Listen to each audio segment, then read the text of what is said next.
And there's a few things that in particular stand out that students are doing, and also that things that students are not doing that have been affecting you guys negatively, perhaps. And I wanted to point them out. I wanted to bring them up. They're very specific. One thing is to not treat, a lot of people I find, a lot of students of ours aren't treating their trading journey as a business. It's as simple as that. I guess what that comes from is this idea that we've learned online that trading is sort of a get rich quick, that we don't have to put much effort into it. I mean, when you become a trader, you have a free software package, you slap some money in and you just go. If you have a real business, for example, if you opened a restaurant, it's a completely different mindset. You have to actually invest in this brick and mortar kind of building, and you have to get staff, and you're in a completely different mindset. And what happens is with that, I feel that a lot of students completely throw out a lot of their business nous about them. There's three basic business principles that every business owner on the planet understands. So one of them is supply and demand. And if you have a restaurant, for example, you understand that the price that you can charge for a meal depends on the supply and the demand. And traders these days, a lot of traders understand that now, and that's good. A lot of technical traders are coming in and they understand that they're buying and selling around these supply and demand clusters in price action.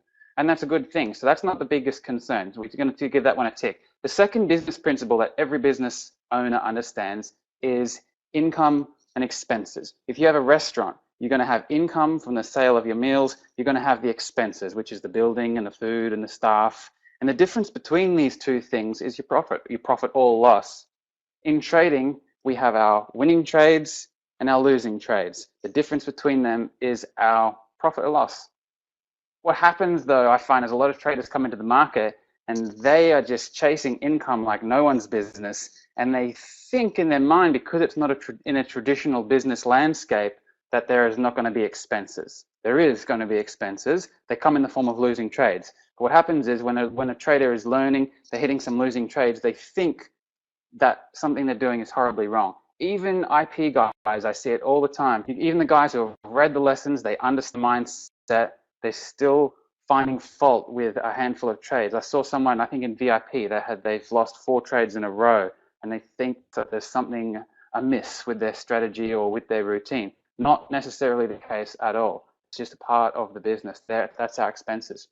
Now, if you have that restaurant, and for example, you bought a hamburger and you sold these awesome hamburgers, and they cost you $2 per hamburger patty, you don't think of the $2 as a loss or a mistake. You just know that it's a cost of doing business. It's the same as our losing trades.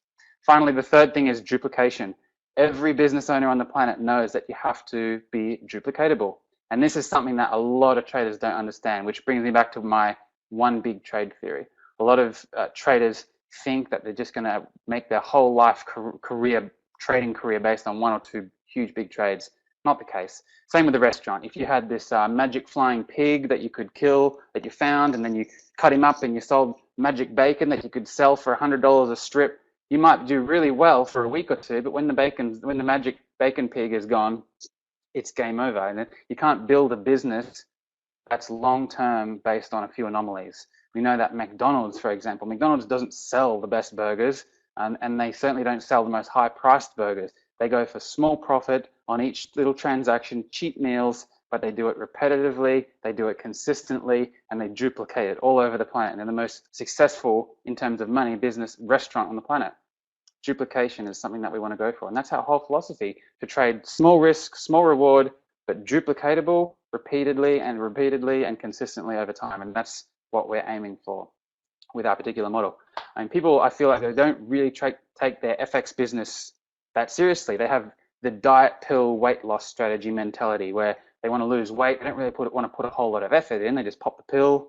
And in my experience, if you're into low quality methods, getting something done, you're going to end up with low quality results. Simple as that.